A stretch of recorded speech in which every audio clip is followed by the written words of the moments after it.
tips para tumibay at matagal ang isang relasyon. Number 1, buong pagtitiwala. Ang tiwala ang isa sa mga pinakamahalagang sangkap na dapat ikonsidera sa pagpasok mo sa isang relasyon. Ang pagkakaroon ng matibay na tiwala sa iyong partner, ang buong pagtitiwala mo sa kanya na kahit anuman ang mangyari o gawin niya ay hinding-hindi ka magdududa. Upang magkaroon ng isang matibay na relasyon, kinakailangan ay hindi ka basta-basta nagdududa.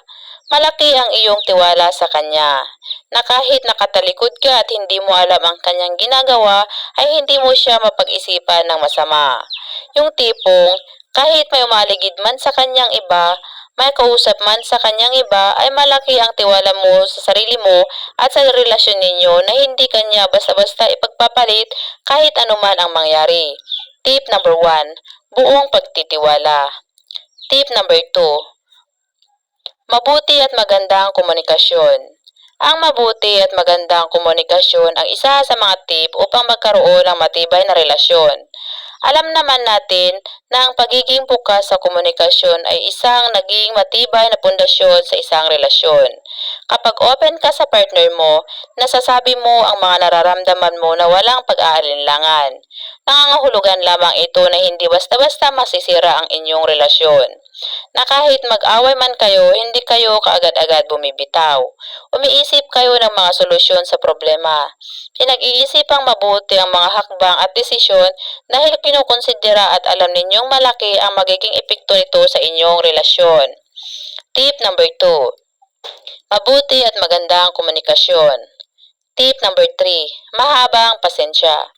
Ang pagkakaroon ng mahabang PC ay isa sa mga pinakamahalagang dapat taglayin ng isang taong susubok pumasok sa isang relasyon. Yung tipong dapat ay handa ka sa anong mangyari o kahinatnan ng iyong mga desisyon. Hindi maiwasan ang pag-aaway o pagkakagalit sa isang relasyon. Darating sa punto na mauubos ang iyong pasensya at mapapagod kayo. Ngunit, hindi naman ibig sabihin ito ay dapat mo nang iklian ang iyong pasensya. Tandaan, kung mahal mo ang partner mo, handa ka at bukas ka sa anumang kompromiso. Upang maiwasan ang pagtatalo, kinakailangan mong habaan ang iyong PC. Ito rin ang sekreto ng mga couple na mahabang taon ang tinatagal ng kanilang relasyon. Tip number 3, mahabang pasensya. Tip number 4, empathy o pakikibahagi. Sa pagpasok mo sa isang relasyon, dalawa na kayo. Sa bawat pagsubok o sitwasyong kinakaharap ninyo, dalawa na kayong nagdidesisyon at katuwang ninyo ang isa't isa. Isang sekretong nabatibay na relasyon ay ang pagdamay mo sa iyong partner, sa hirap man o sarap. Kapag nadadapa ang iyong partner, nandyan ka para tulungan siyang umahon. Kapag masaya ang iyong partner, nandyan ka upang suportahan siya. Sa pakikibahagi mo sa iyong partner, sa tuwing masaya man o malungkot siya, ay sobrang sarap sa pakiramdam. Tila walang makakahigit dito sapagkat kung iisipin mo, yung pakiramdam na kasama mo ang isang tao na mahalagang yugto ng buhay mo, maituturing na sayang walang kapantay. Tip number 4, empathy o pakikibahagi. Tip number 5, pagkakaroon ng affection at interes. Ang pagkakaroon ng affection sa partner mo ay isa sa mga dapat mong ikonsidera kung susubukin mo mang pumasok sa isang relasyon. Yung tipong ipaparamdam mo na sa kanya naklingi ka. Maaari mo itong ipakita sa pamamagitan ng pagyakap at paghalik. Sa iyong pakiramdam na kahit magkasama naman kayo ay parang namimiss mo pa rin siya. Isa pang paraan upang maging matibay ang inyong relasyon ay ang pagpapakita mo ng appreciation mo sa iyong partner. Yung sa simpleng gestures niya lamang ay na-appreciate mo na siya. Pinapahalagahan at nakikita mo sa bawat ginagawa niya para sa iyo. Tandaan, hindi naman sapat na sinasabi mo sa iyong partner na mahal mo na siya. Mahalaga rin paminsan-minsan ay patunayan mo ito sa pamamagitan ng paggawa. Ika nga nila, action speaks louder than words. Tip number 6, pagkakaroon ng flexibility at give and take. Sa isang relasyon, Upang magkaroon ng matibay na samahan, mahalaga ang nagbibigay at tumatanggap kayong pareho. Hindi po pwede na isa lamang ang nagbibigay at isa lamang ang tumatanggap. Kung ikaw lang ang palaging nagbibigay, darating sa punto na mauubos at mauubos ka rin. Yung pakiramdam na pinipilit mo ang sarili mo na ibigay sa kanya ang nararapat kahit nahirapan ka na.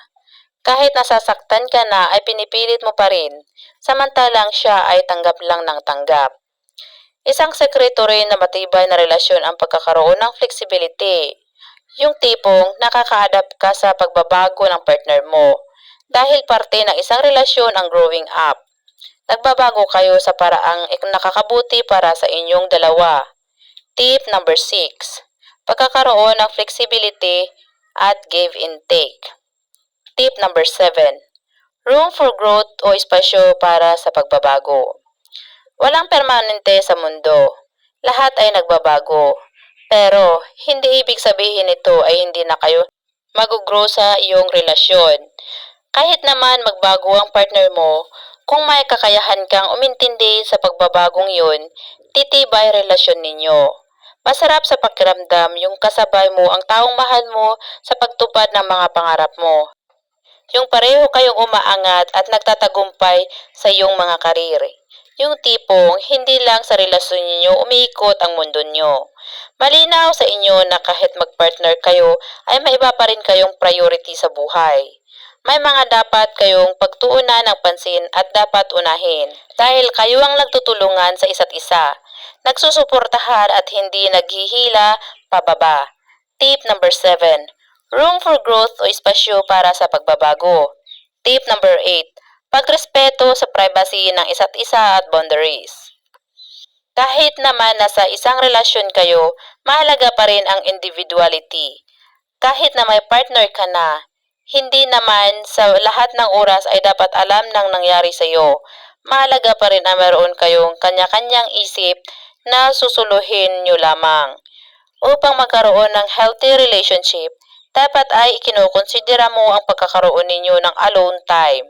Nare-respeto mo na kung minsan ay gusto niya mapag-isa at pamuni-muni ang mga bagay-bagay. Dapat ay may sarili-sarili pa rin kayong desisyon at kalayaan para sa self-improvement. Yung hahayaan mo ang partner mo na piliin niya ang gusto niya dahil alam niya sa sarili niya na makakabuti ito para sa inyo. Yung simpleng pagsuporta mo lang sa kanya ay malaking bagay na. Tip number 8. Pagrespeto sa privacy ng isa't isa at boundaries.